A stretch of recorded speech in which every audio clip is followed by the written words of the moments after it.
Hello, the YouTubes. I'm back again. Never actually thought I'd return to this channel, but you know, some things just bring you back out of the blue. So here we go. Thought I'd do a movie review because just sometimes a film comes along that's so bad that you're actually committing a criminal act, not telling people about it.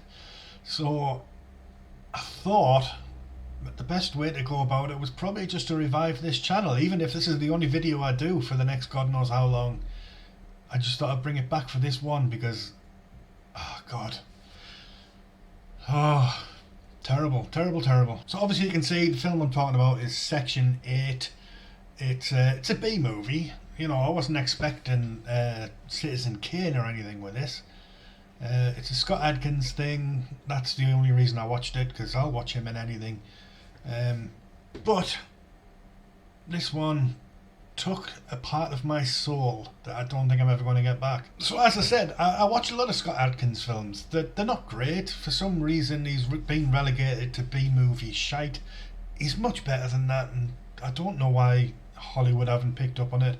I know he gets the odd A-list role here and there, but he's always relegated to background, and it's usually just because they want somebody who can do a fancy kick. But he's actually a pretty decent actor as well, but he's just resigned to this bargain bin dump.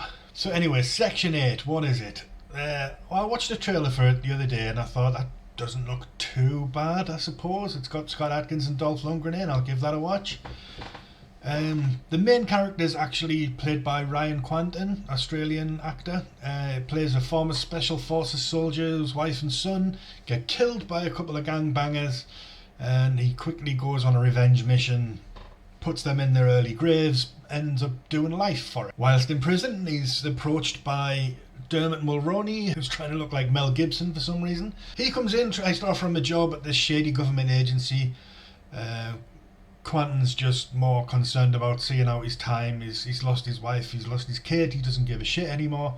So he's just quite happy rotting in jail. And then later on that night, he gets busted out, whether he likes it or not, by a bunch of shady assholes. So after that, you get the old welcome to Section 8, he's what we do, he's who we are thing, and go and do all these jobs and ask no questions. All the while, he's asking questions. It's one of those films you've seen it 1,000 times before. Done better, by the way. Dolph Lundgren pops up every now and then as Ryan Kwanten's former colonel from Special Forces and pretty much only friend in the world. Doesn't really do a lot, doesn't have a great deal to do. He's just there for, you know, plot reasons, basically. Scott Adkins is another Section 8 agent who... he's pretty much like a Terminator. You switch him on, point him in a direction, and that's it. He'll finish the goal. Probably the best character in the whole bloody thing, and he has so little screen time and so little development. It's piss. It's just absolute piss. And then there's Mickey Rourke, who plays Quanten's uncle. Oh, Mickey Rourke, man. How did this guy... What happened? I mean, I know what happened, and it's not nice, but honestly, if aliens landed on this planet, and the first human they saw was Mickey Rourke, they'd think they'd gone full circle and landed back home. Honestly, he doesn't look human anymore. It's pretty sad, to be quite honest. I mean, he's not helping himself. Every role he plays now, I don't know if it's just him in person or whether it's every role he gets cast in, but it looks like he hasn't had a shower for 6 months, and that just doesn't help the alien look. Anyway, let's not pick apart somebody for how they look. It's not nice. Let's pick apart the film, because, you know, that is shit, and things could have been done to prevent that. What I can't get my head around, the one thing I'm still wrestling with, is whether the editing was really bad or the script was really bad.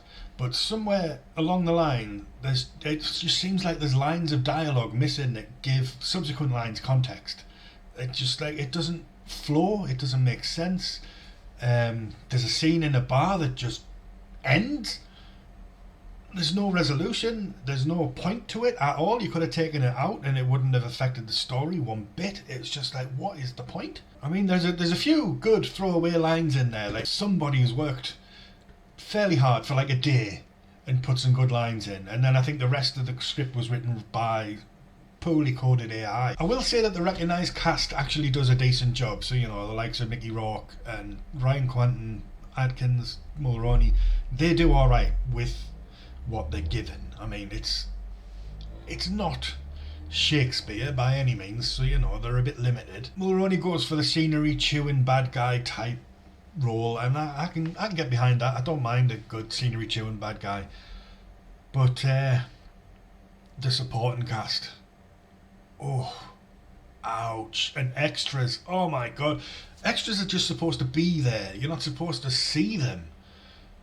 But you can't take your eyes off them because they're just that bad. If they're given anything to do, they overact like fuck. And it's painful. But yeah, and then there's a lot of just schlocky acting. So there's a woman in it who's supposed to be a badass. She's fucking terrible. You can tell she's trying to give weight to the dialogue by putting these poignant pauses in, but she seems to put them in the wrong place. Almost as if she doesn't know what the next line is, and then it just sort of clicks. Honestly. I mean, the trailer didn't make it look like a masterpiece by any means, but I thought it would at least be watchable. But I sit here now regretting the fact that I've quit drinking, because I think I deserve some kind of alcoholic reward for making it all the way through this film. Jesus Christ. Somebody owes me something, that's for sure. And I feel bad. I feel bad mostly for Scott Adkins, because he's the reason I watched it. And like I say, he's better than this. He's better than a lot of films he does, but he's definitely better than this. Swerve it. Avoid it like the plague. I mean, we know that people don't really avoid plagues. Seriously though, just wide berth. There's another film that came out this year called Section 8, and it's even cheaper looking than this. I might give it a watch. Just to compare the two. To say I'm disappointed is not strong enough. What is strong enough would probably get me banned off YouTube. Even for a pissed up movie night with your mates, it's not even take the piss out of type of level of shit. It's just shit. Anyway, that's it from me. Like I say, I just wanted to vent, and this seemed like the best place to do it. So whether I actually bring this channel back beyond this, I don't know. But I hope you enjoyed this one, and let me know if you want to see more, or if you just think I should disappear off into the background, much like this movie should. And I'll catch you after. Cheers.